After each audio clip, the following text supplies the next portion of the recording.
Welcome to the Fiscal Physical Podcast.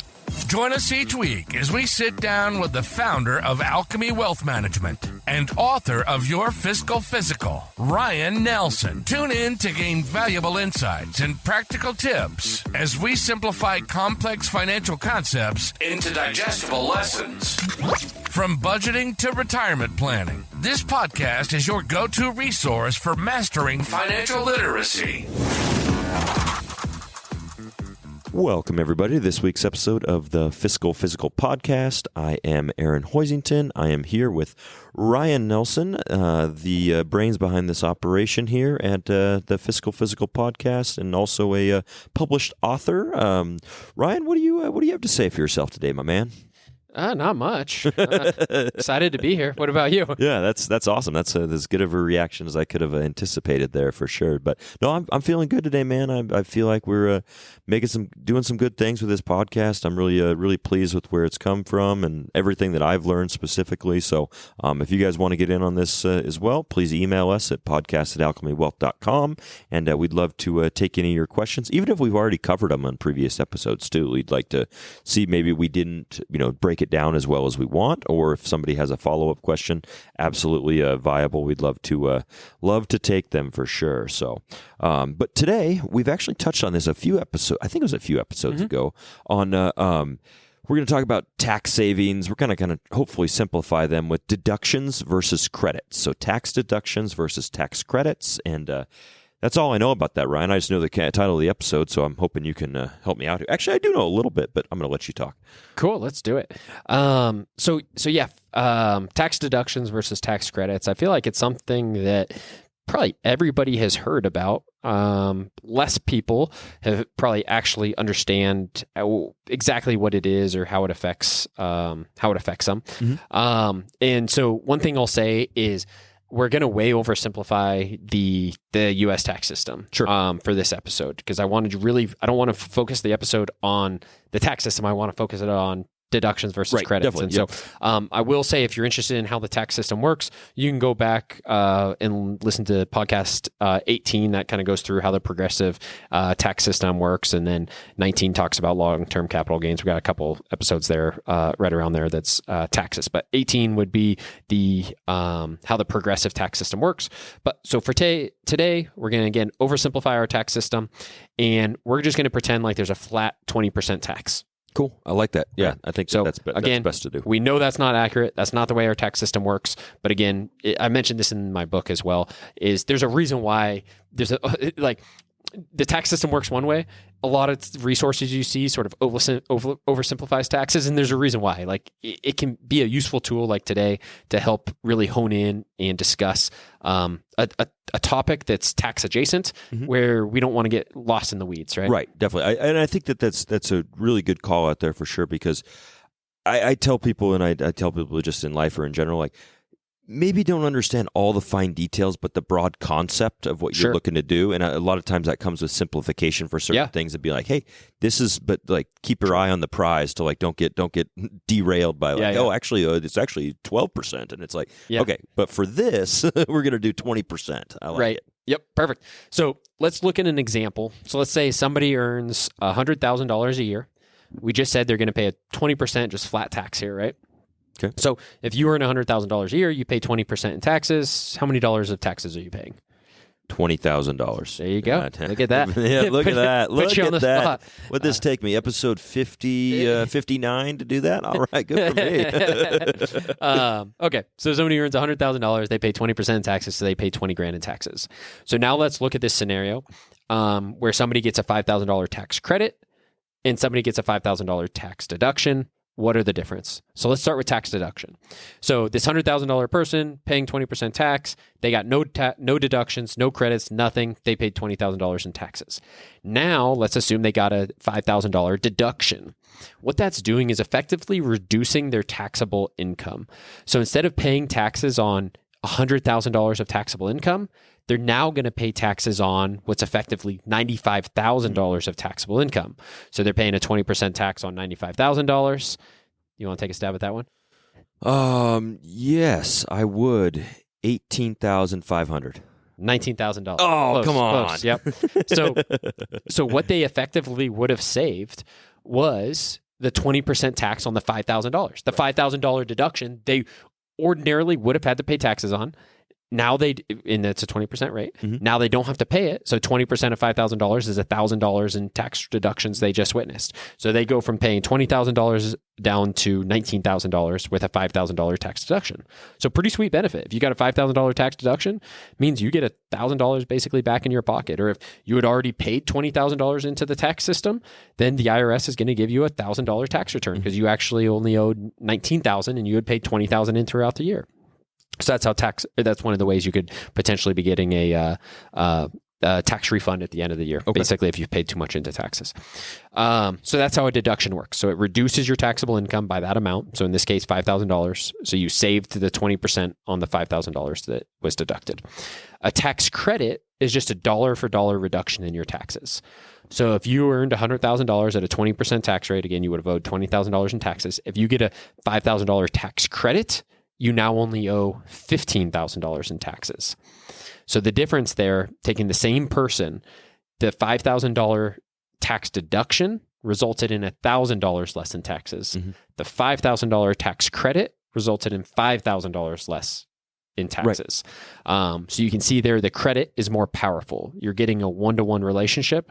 Every single dollar that you're getting as a tax credit is a direct reduction in your taxes, whereas the deduction, you're kind of applying your tax rate to it. So again, in this example, 20% tax rate to a $5,000 deduction would be $1,000 in savings. Excellent. That's a great way to break that down. And I think the one-to-one piece of it really kind of clicks in my brain of like, cool, like versus, it's funny. I ended up having I gave my old car away, my original car that I had. I gave it away to a foundation called Heritage for the Blind. Oh yeah. And they advertised because it didn't run anymore, and I was like, all right, well, it's just sitting out here gathering dust. Like, what can I do that's like a good and like I read into them, I was like, cool. And so they advertised like they'll give you like a $500 like tax deduction on it. And I was like, I think I was 23 at the time, and I was just like, oh, cool, awesome. Like, I didn't know what that meant. And then like, they gave me like a sticker, a seal or something like that, or a piece of paper that said, and I could enter it in on my taxes or whatever. And I did that. And then I was like, oh, I don't get just $500 back. Wait, where'd my money go? Exactly. I was like, well, hold on. What did I do here? Like, I could have sold this to a scrapyard for $300. Like, and so I remember that being my first experience with like realizing that a deduction is not just a credit. And I think that like hopefully everybody can get there quicker than I did. Sure. than that. Yeah. But I think it's a now I'm like, cool, where's my tax credit? Like, because I can actually get that money back in my pocket potentially. Yeah, absolutely. Yeah. So in your example, if you were in, say, at that time in your life, maybe a 12% tax bracket, so you save 12% of $500. Yeah, that's what, $60, I think it is. Yeah. So your actual effect on your taxes would have been, approximately $60, depending on what tax bracket you're in and stuff. But so it's funny that's just something I think about. But I think it's important to know, like, because things will be advertised as you get a deductible on your taxes. Like you mentioned the example of Schitt's Creek a couple episodes ago about like somebody opens up a store and then buys all this stuff for it, and they're like, oh, well, it's taxed. It's deductible. These are deductions. Yeah. And it's like, okay, like it's still an expense, right? So you'll get a slight deduction, you'll get a slight savings on your taxes, but still what's better than a deduction is not having the expense to begin with. Exactly. That's a solid way to think of that for sure. But and you good call it as well, Ryan, of the different episodes we've done previously on these, because I really think that was it episode 18, about how the U.S. tax system works. I really encourage people to go and look at that. And once again, we don't get into the minutia of it specifically, but Ryan does. He really breaks down it in a digestible way that really makes you at least feel a bit more comfortable with what taxes are and how the U.S. tax system works. So highly recommend everyone go check that one out here. But do you have anything else to add on this subject here, Ron? No, I think, again, it's pretty straightforward and simple. So just think of the credits being a little bit better than the deductions. So again, in this example, at a 20% tax rate, the $5,000 credit reduces your taxes by $5,000. A $5,000 deduction is only reducing your taxes by $1,000 in this example. So definitely the credits are certainly more valuable. Excellent. Love it. And once again, we're not tax professionals, so definitely check with your CPA for sure with this here, without a doubt, if you guys are waffling between the two or have some opportunities there. So awesome. Well, we'll go ahead and pause here. We'll be right back on the other side of this. And now, to put the personal in personal finance. Welcome back to our faithful listeners on this side of the Fiscal Physical podcast. We are going to get into some personal stuff here, and I'm interested to see Ryan's answer to this question I came up with for him. So my question, Ryan, is if you could live anywhere in the world for 8 months, where would it be?